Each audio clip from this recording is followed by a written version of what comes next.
We're going to start with something along the lines of, and we have all seen this, how the CIO role has evolved over the past decade from a back office to a front office type of a position. And I'd love the panel to give me their feelings on how they believe it has evolved and where they see the role of the CIO going.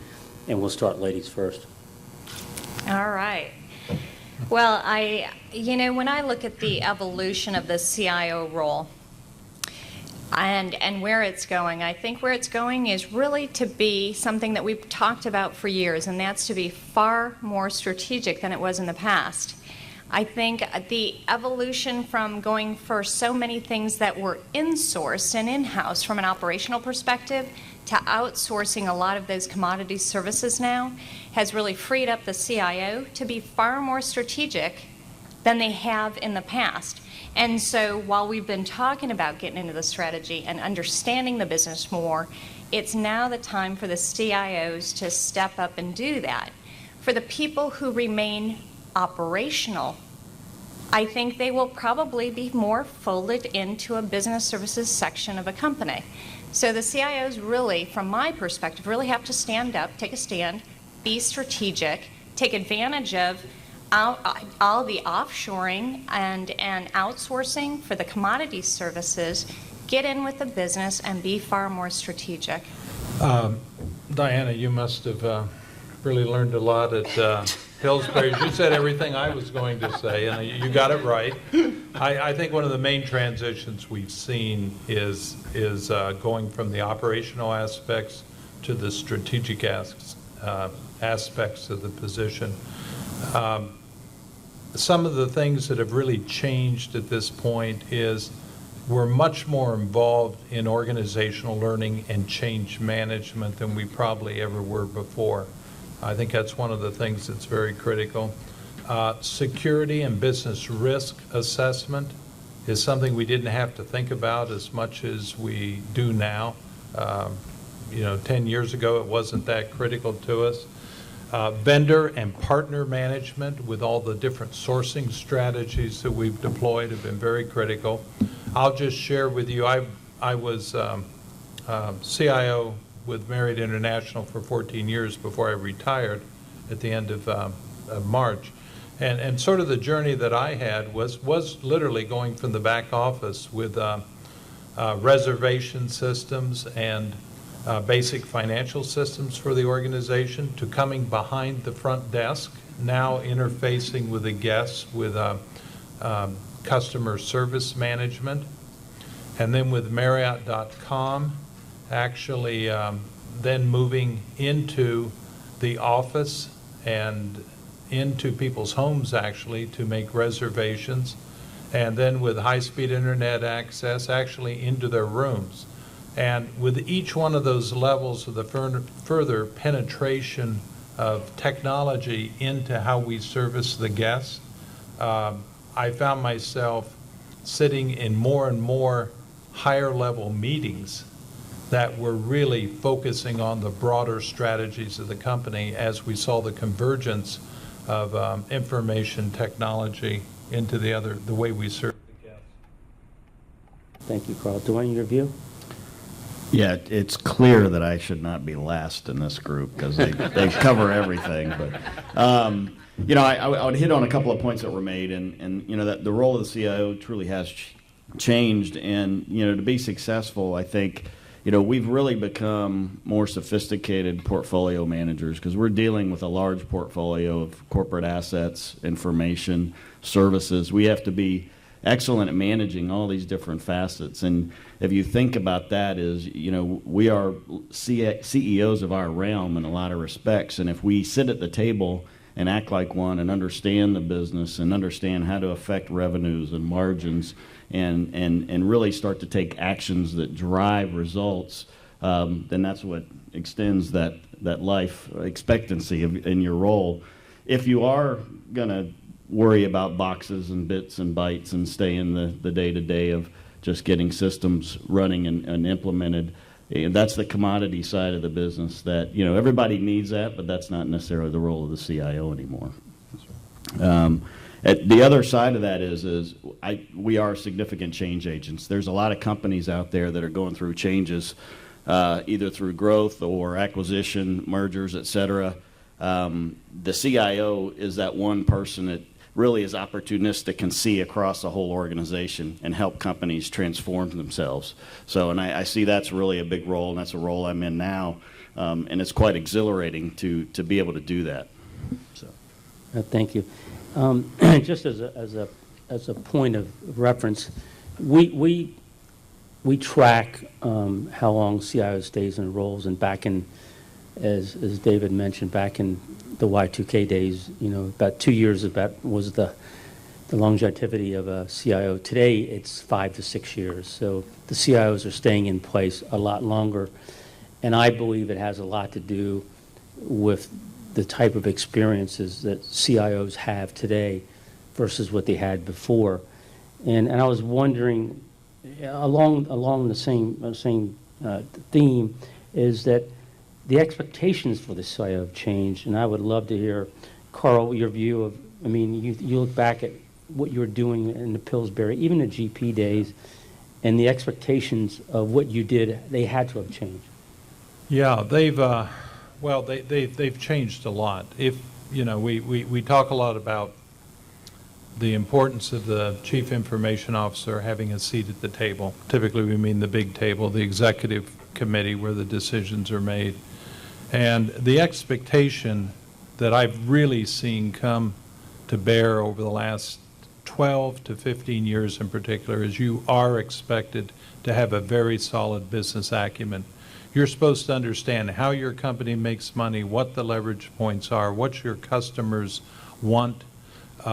You need to not only support the business strategy, you need to be a partner in shaping the business strategy. And the other key thing that is very, very important in the expectations is, we all know that finance is the language of business. So you really need to have a very strong grasp of financial capabilities, and when you sit at the table, be able to express yourself the way your peers, whether they be in marketing or human resources or sales or operations, expect you to be able to relate to them. In many ways, I believe you almost have to understand their business as well, and sometimes better than they do the detail operations. And the real successful CIOs that I've seen that have been in turnaround situations and have had the longevity that we talk about have been able to transition and operate at that level. Thanks, Carl. David, you've worked on both sides of the pond. Can you give us your view? It's interesting. In my last role, I started out as a CIO and ended up as the COO. And I basically, used to joke that they gave me all the stuff nobody else wanted to work on in the organization. And to some extent, that's true. The CIO for a long time has been a dumping ground for various reasons. But the skills and knowledge that we have the opportunity to acquire because of the position that we hold in an organization is really invaluable. And as Carl just said, we have to know the business as well or better than most of the business constituents. So I feel, I had to run facilities, and, the biggest complaint was toilets don't flush. Yeah, that's a problem for somebody, but the reality is dealing with facilities is a very big deal. Most people don't, you just take it for granted in an organization, having to run all of the back office operations, having to be responsible, as we were talking about earlier, for all of the outsourcing across an organization. Within the CIO role, we're typically used to dealing with the IT outsourcing, but when you start getting into the BPO and some of the things that are going on in KPO today, these are huge learning opportunities, and I think that the best CIOs view it as exactly that. It's a great learning opportunity, and it allows us to contribute back to organizations in ways that we wouldn't have had the opportunity to do 5 or 10 years ago. In my last company, I was meeting with 200 clients a year. It's a little like being in the front office of in the hotel industry. You learn incredible amounts of information that's remarkably valuable as you interact with your teams and you're trying to ideate and bring new products to market, which we are responsible for at Equifax. We do all of the new product development and innovation within technology. That didn't happen 10 years ago. And it's because we've established this relationship of trust and credibility with the business. The reality is the business doesn't know how to leverage technology as well as we do. Very good. Thanks, David. You know, amazing as it is, there are still organizations out there that do not value IT and still see it as a utility. And maybe it's because they haven't had the right CIO or the leader of the technology organization. Dwayne, why do you think that is? And how can a CIO change that opinion? What do they need to do? Well, it's interesting you asked me that question because that's the role I stepped into at Georgia Gulf. I mean, they haven't valued IT since they separated from Georgia Pacific back in the 80s. And a lot of manufacturing companies or commodity-based, what I would call product companies are probably in that boat. You know, there's going to be a mix of them. The commodity chemicals and building products industry is not the exciting apples of the world. But at the same time, they've come to a realization that to be competitive and grow in that type of a landscape, information technology, information services, and the strategic application of these tools is what's going to set them apart from the competitor. And in it's more important in a competitive landscape than it is when you have a monopoly or near monopoly in the products you sell, because every penny of margin counts.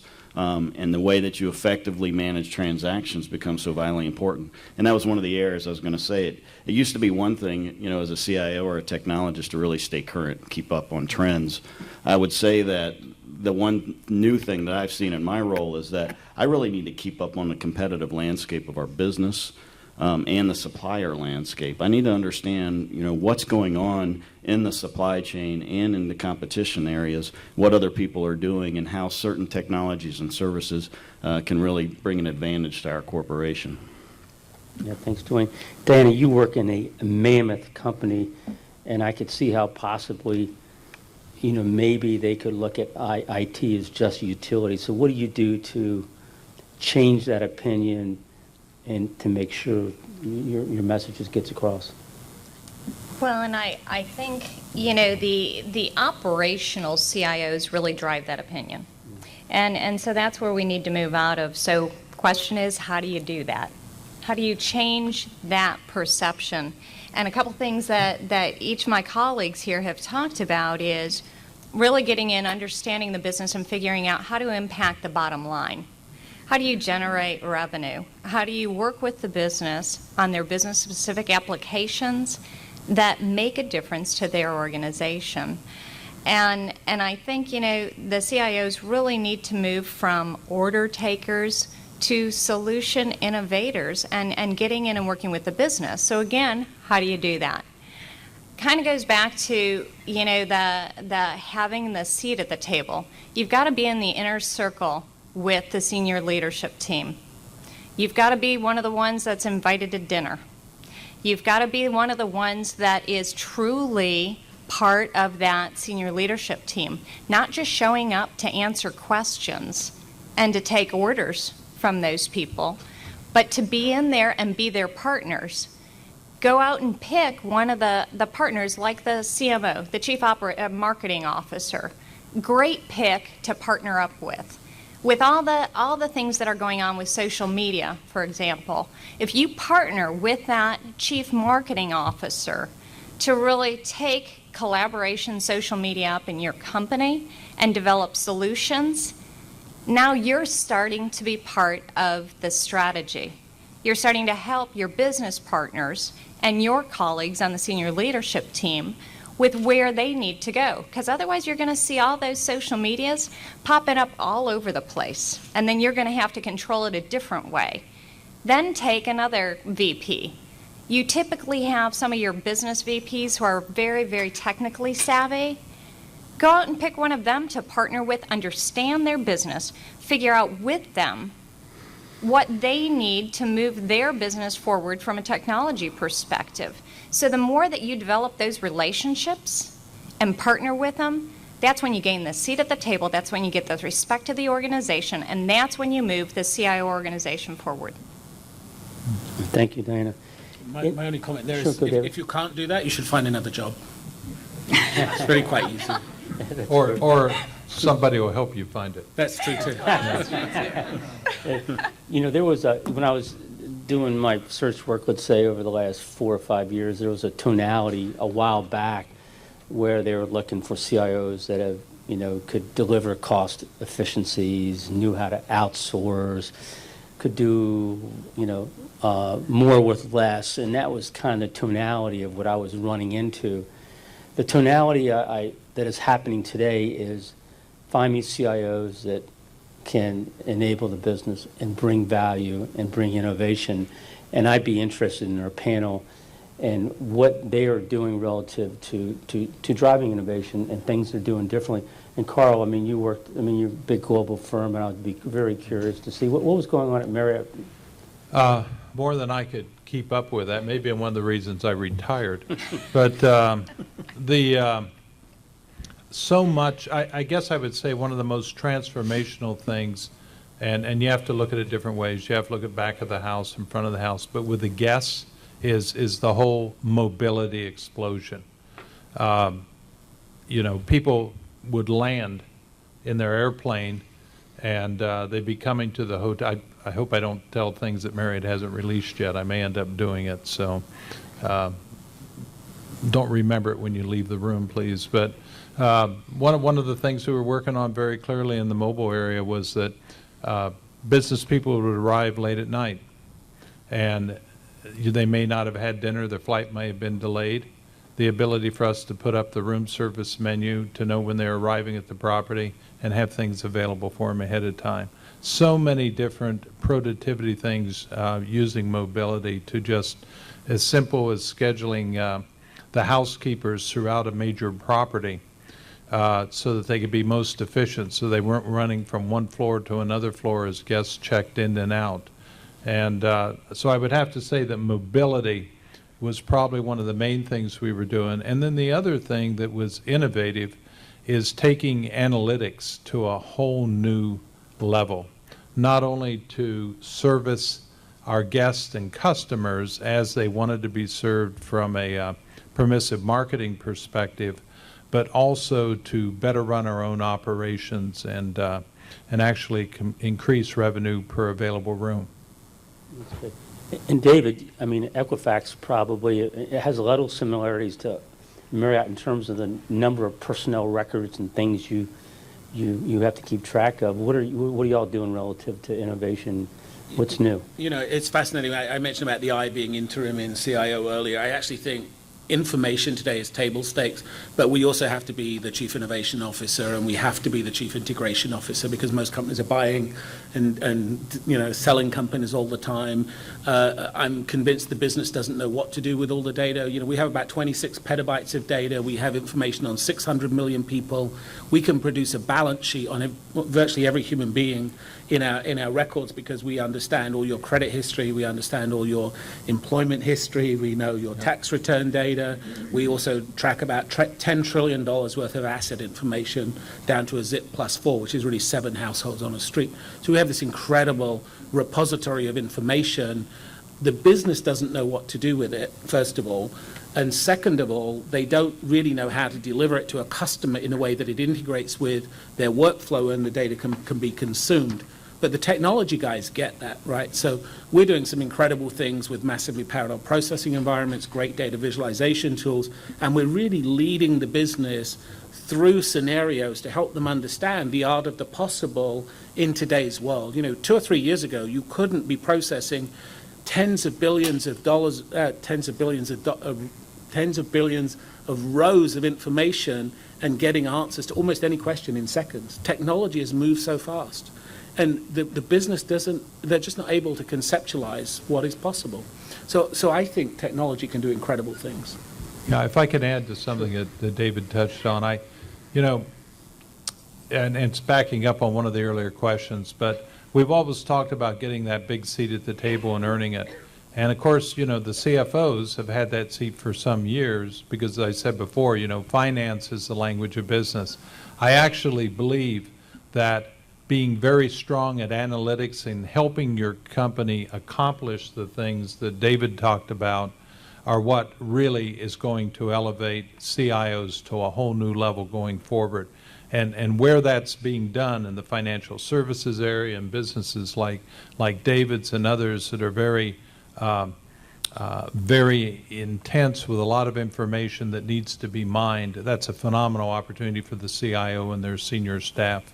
Yeah, and to put that in context, one of my architects has come up with an idea, and we believe that it's a $100 million business, and the lead architect is going to manage that business. That, is just unfathomable. And we already, in the first 3 months, have $10 million of orders for that product. And that idea came out of technology, and the person going to run that business is a technologist. I think there's so many opportunities for us to create these, innovative solutions for clients and to create really, entrepreneurs within large corporations. I think it's fascinating what's going on right now. So let me say thank you to Carl and our 4 very distinguished CIOs for taking time out of their busy schedules. As a token of our appreciation, I'm told that... Thank you. Thank you, Salil. First, let's give a big hand to Salil. He makes things happen over here. And secondly, to Carl, who has always been a good ambassador of TIE and always willing to help whenever we ask him. And I don't think the bus is going to stop here. And thank you once again. Thank you all for taking time out of your family time, working time to come and really be a part of TIE. Thanks for being a charter member. We'll be looking forward to more help from you too.